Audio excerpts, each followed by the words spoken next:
Hey, I'm Amanda from SOADI, and today I'm going to show you how to make kale chips. Because one of the things at SOADI that we really promote is eating healthy food and healthy snacks. Because what we eat and what we put into our bodies affects everything. The way we think, the way we act, the way we feel. So one of my favorite snacks is kale chips. I don't know if everyone's heard of kale, but this is kale. It's a leafy vegetable, kind of looks like lettuce, full of a lot of good things. Iron, vitamin K, vitamin C, antioxidants, so it's an excellent, excellent vegetable. However, it can be a little bitter to eat just plain, so that's why it's really good to do it in the kale chips way, and then it's a healthy snack. So, the first step is give it a wash, okay, to make sure it's all cleaned off, like so. And what I like to use to dry it is one of these salad spinner. These things are fantastic. You can get them anywhere, Walmart, IKEA, they're usually pretty cheap. And so what I like to do is rip it up into little pieces, little bite-sized pieces, maybe about like that size. And if you don't have a salad spinner, you can just dry it off using a towel or a paper towel, whatever works for you. You can get kale in any grocery store. For folks that live in Toronto, Chinatown and Kensington Market is an awesome spot to get not only kale, but any fruits and vegetables at a good price. Okay, right now I just got this from a grocery store. It cost $1.99 bundle. Wasn't too bad. Okay, so what you want to do is just rip it up into little bite-sized pieces, like so. Okay, I'm going to toss it all in there. And in the meantime, while you're doing this, you want to preheat your oven to 375. Okay, so I'll just rip it all up. Okay, and remember too, while you're cooking and preparing foods, keep a positive mind and positive energy, because that energy goes into the food that we're preparing. So you don't want to be angry or frustrated. You want to keep it all good. And the nice thing about preparing your own snacks is that you know where it's coming from. You know what you're putting into it.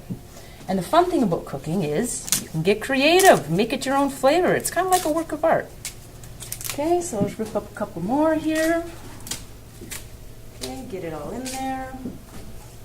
There we go. I've seen you can buy the kale chips. I've seen them in stores as well, but I think it's best to make your own, and it's cheaper too. Okay. Oh, I'll just finish these there. Okay, so I got a good bunch there. I'm going to put the lid on, give it a spin. The reason I love these salad spinners is because it makes your lettuce and your kale or whatever you're spinning very nice and crisp.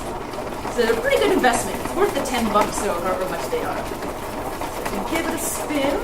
This one's even got a break on it, which is kind of cool.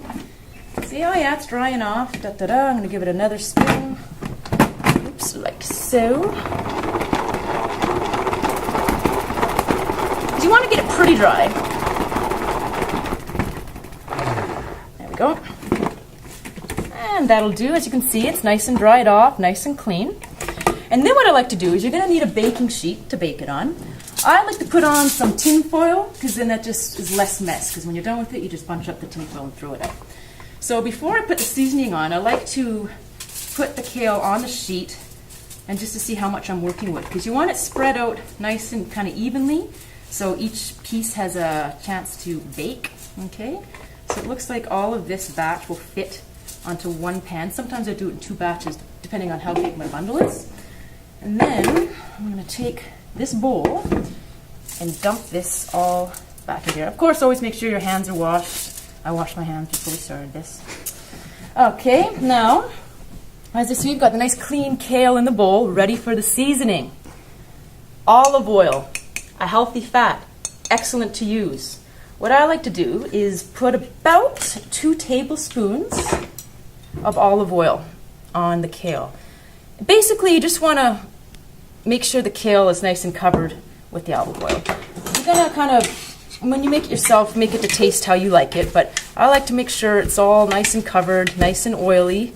And you can just kind of see, just give it a nice mix like so. You can see it's getting nice and shiny. Ooh, that looks pretty too. Very vibrant, and that's another thing too. You want to incorporate a lot of different vibrant colors into the foods and the fruits and vegetables you're eating. Eat from the rainbow, as they say. Okay, so that's nice and covered. Now I'm going to flavor mine with a little bit. This is called Himalayan salt. Okay, so this is a Himalayan salt grind. You can get it at different health food stores and things like that. It's excellent, better than the white table salt because it's still got some of its minerals in it. So I'm just going to give this just a little spin, just a little bit in there. I like a little bit of garlic, so I'm using garlic powder. You could use fresh garlic if you wanted to. For the sake, I'm just using a little bit of the powder. Just toss some of that in there. And again, when you make it yourself, you kind of just see how much you want to put in there. It's all up to you. And again, I like my stuff spicy, so I'm going to put in some chili peppers. Okay, toss some of those in there. I'm going to give it a little mix just to see how it's looking. And also smell your food too. It's really important to smell your food, and then you know what you're doing with it. Oh yeah, it's smelling good. I also like to put on, since I like it hot, a little bit of hot sauce. Okay, so I'll just toss a little bit in there for a little extra flavor. Okay, toss that in there. Da-da-da, like so. And as you can see, it's getting all nice and shiny and covered. It looks all vibrant. I can smell the spices from here. It smells so good. And the last thing I'm going to put on is a little bit of this Montreal steak spice, just for a little extra flavor, just a little bit of that, because it's got some nice pepper in there. Toss it in there, and as you can see, it's all nice and shiny. It's got all the nice different spices in there. It smells fantastic. I wish smells could come through the screen, because you'd be impressed, believe me. So once you got it all covered like so, you want to put it back onto your sheet and just spread it out evenly. So like I said before, like each little piece of leaf kind of has its own space to bake. All right, so in the meantime, like I said, your oven's been preheated at 375, like so, and that looks pretty good. So I am going to stick this in the oven, and we like to bake it for about 15 minutes. Now every oven's different, so you might want to keep your eye on it for like the first 10 minutes. And another thing with this too, it's you really, when you're cooking, just focus on the cooking. Try not to multitask and do too many things, because these can burn easy. So I'm going to let this cook for about 15 minutes, and then we'll pull it out of the oven and see how it looks. Okay, we'll cut it for there.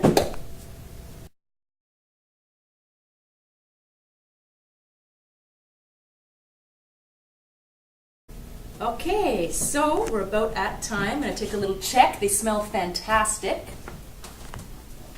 Like I said, every oven's different, so you really want to keep your eye on them. These look perfect. What you're looking for is for them to be a little bit crispy, just like so. See? Oh, it's perfect. You can hear a little bit of the crisp. And depending how you like it, if you like yours a little softer, if you like them crispier, make them however you feel. And what I'm going to do, got my bowl here, I'll just scrape them in like so. Oh yeah, loveliness. Look at all that beautiful kale falling in there.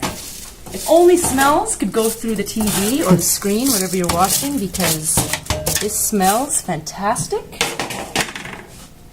Oh yeah, and like I said, you want them just nice and kind of crispy like that.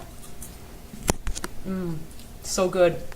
I highly, highly recommend making kale chips. Excellent snack and good for you. So try it out. Thank you.